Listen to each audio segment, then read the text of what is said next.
আয়, ভিতরে আয়। মানে এটাই তো আমার গার্লফ্রেন্ডের জন্য কিনেছিলাম। একটা মানুষ যার একটা মানুষকে কতটা ভালোবাসতে পারে সেটা তোকে না দেখলে বুঝতে পারতাম না। একটা কথা মনে রাখবি, তোর মতো মানুষকে যে হারালো সে একদিন ঠিক বুঝতে পারবে সে কি হারিয়েছে। তাড়াতাড়ি শোন। কি হয়েছে?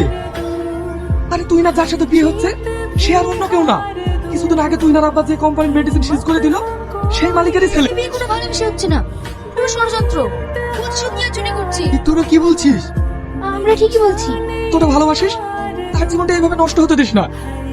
তুই তোর সব খুলে বল, ওকে বোঝা। কি রে চুপ করে আছিস যে? যা। ভালোবাসিস?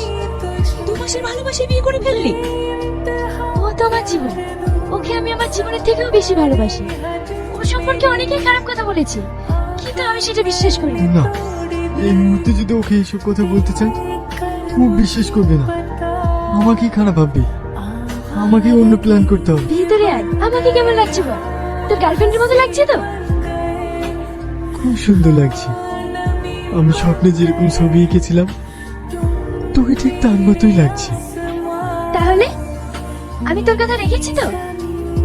হ্যাঁ, রেখেছিস। আজ আমি তোর মাঝে আমার ভালোবাসাকে দেখে নিলাম। সত্যি একটা ছেলে একটা মেয়েকে কতটা ভালোবাসলে এরকম কষ্ট পায়। হ্যাঁ, মেয়েটা সত্যি সেলফিশ। সেই মেয়েটাকে জানিস? কে? আর কেউ না।